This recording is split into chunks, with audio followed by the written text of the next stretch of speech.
Welcome back to part 2 of the car animation tutorial series. In the last part, we created the environment, rigged the car, and finished the first shot. In this part, we'll continue with the animation, work on the next shots, and start bringing more life and detail into the scene. So to begin this part, we'll start by selecting the car rig. Then, after we select it, we go into pose mode, and then select the base of the rig, that's the blue control at the bottom. What we're going to do first is move the first keyframe out the way, then take the last keyframe and move it to frame 1. After that, delete the keyframe that we moved away earlier. Then, once that's deleted, make sure that our new shot picks up exactly where the previous one ended. Next, adjust the length of the timeline, then go into the Bone Constraints tab and move the offset factor until the car is positioned where you want it, and add a keyframe. Since our new timeline was set to 450 frames, move the last keyframe to frame 450 and then set the interpolation mode to vector for a constant speed. Now play the animation and check the motion, and for us here, the speed looks good.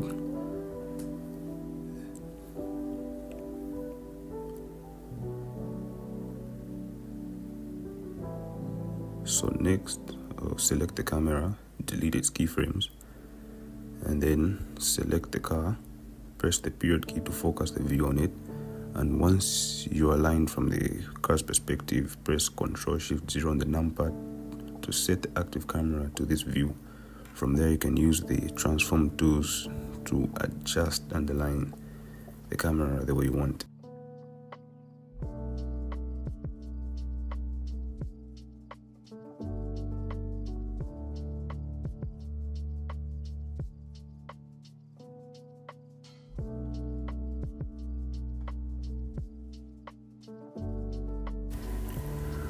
So once the camera has been set, press I to add a keyframe, then move to around frame 72. Frame 72, which is 24 by 3, meaning 3 seconds since the frame rate is 24. Then adjust the camera until the car is visible and position it properly. Then once you're happy with the placement, press I again to add another keyframe and set the interpolation mode to vector.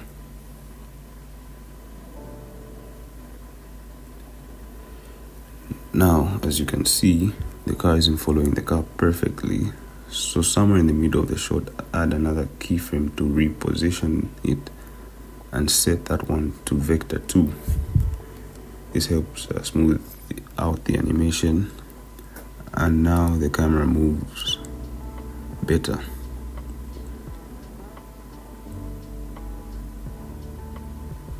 So next, we're going to add more camera angles, basically more shots. To do that, we'll use markers on the timeline. Press M on the timeline to add a marker. Then with the active camera selected, press Ctrl B to bind it to that marker. Now at frame 72, where our last keyframe for this shot is, press M again to add another marker. Then add a new camera to the scene.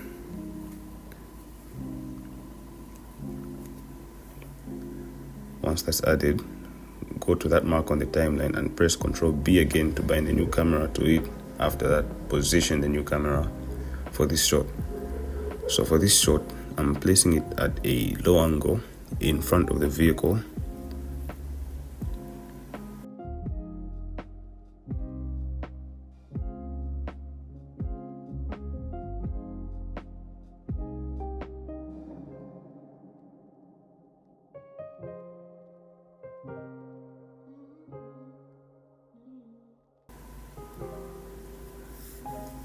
And once that looks good, press I to add a keyframe, then move forward a few frames. For me, that frame is 120.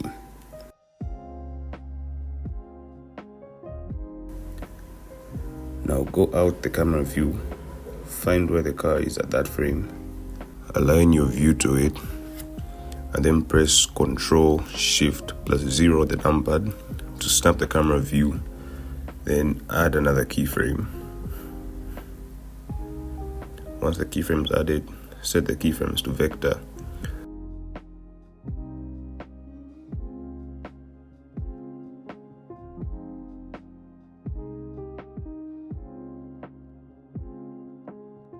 Then go somewhere in the middle there and move the camera to keep the car centered, and then again set that to vector.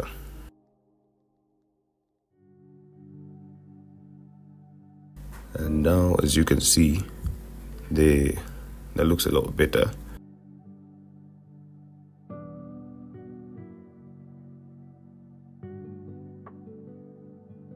So next, we're going to add a new marker and add a new camera too. Then go to the timeline and press Ctrl B to bind that camera to the marker. Then for this shot, I wanted the camera to focus on the back of the car, specifically the number plate. So I positioned it and aligned it in a way that I wanted.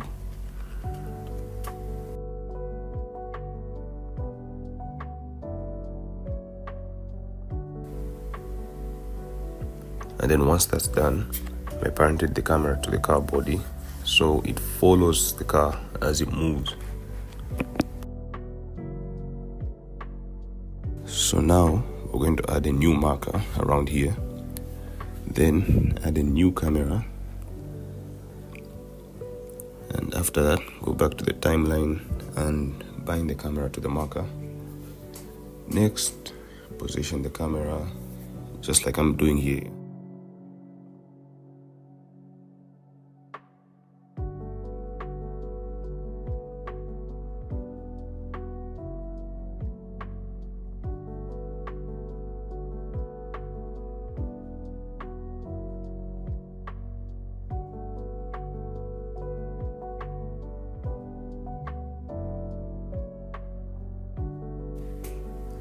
And once you're happy with it, parent the camera to the car and add a keyframe.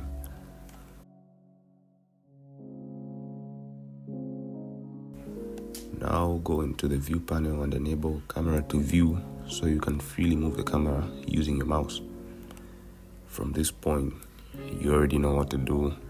Move the camera around and add keyframes to get the motion that you want.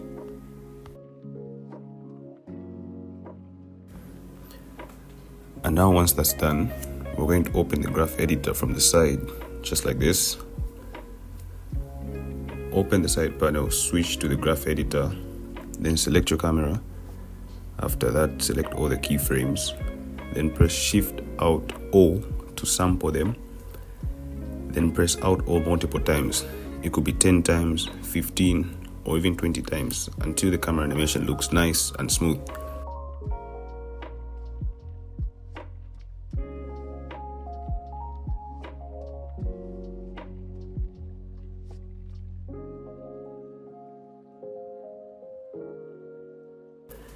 And you want to do the same for all your other cameras as well. Shift Alt O, then Alt O multiple times to smooth out their camera animation too. Another thing I like to add for more realism is depth of field in the camera settings. In the aperture section, set the blaze to 6 and the ratio to 2. This gives your blur a more natural cinematic shape. Under focus on object, use the eyedropper tool and unselect the car body. Another thing I like to add for more realism is camera shake, just to give the animation a stronger sense of speed and movement. So to do that, I use an add-on by Ian Hubert called Sketchfab in the camera settings. So I simply add it, then choose the preset called Out Car Window. The default settings work fine for me, but you can always tweak them to your liking. Once that's done, just repeat the same process for all the other cameras in the scene as well.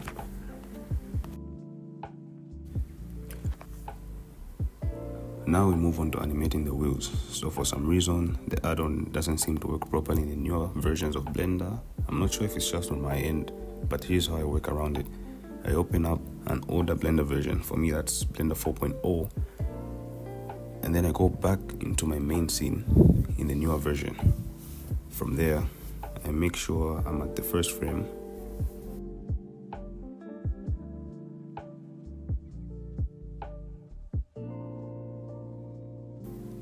And then next what I do is I hide everything that we do not need to copy.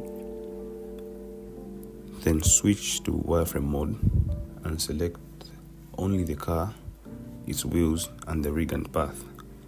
Make sure no cameras are selected because for some reason that can mess up the copy process.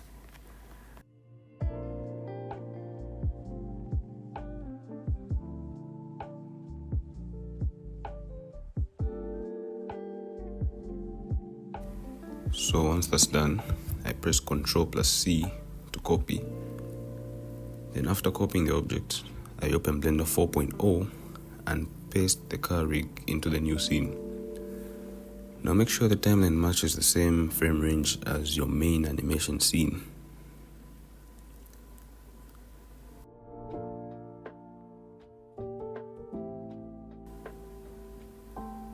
Then go to the panel, go to the rigger car and click Bake Wheel Steering. After that, do the same for the wheels rotation.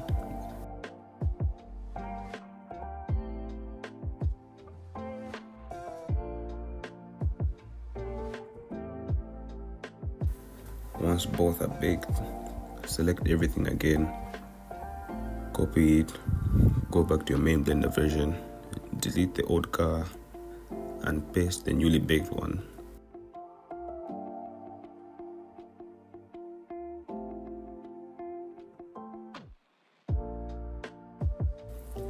You see now that the wheels are fully animated. Next, unhide everything else in your scene, and you'll notice the cameras parented to the car are no longer following it. So to fix that, just go to the starting frame of each shot and then re-parent the cameras to the car body again, and everything should line up perfectly.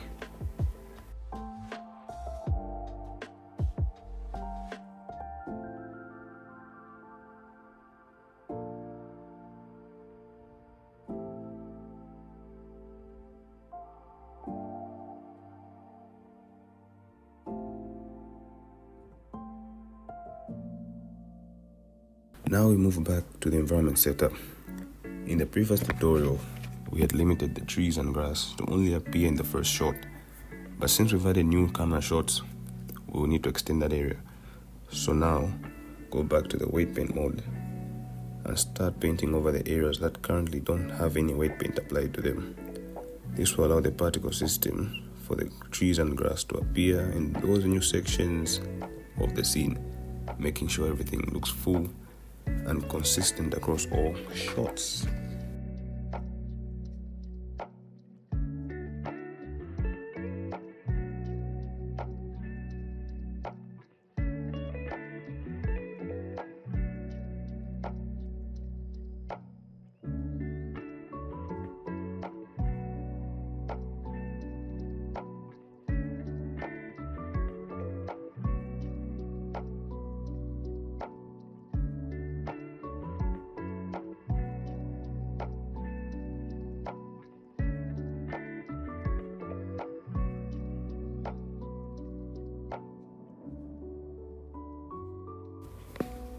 Another thing I like to do to make the forest look denser without actually adding more trees is I add a new plane, give it the same material as the ground plane, and then in edit mode I subdivide it a few times. After that I lift it up using proportional editing to give it some variation, and then I add a particle system and apply grass to it. Once that's done, I place it in the background behind where the camera is facing, so when the animation reaches that shot, the background looks much full and doesn't make the forest appear like it suddenly ends. Then I simply repeat the same process for all other camera shots where the forest background looks empty or like it has an edge.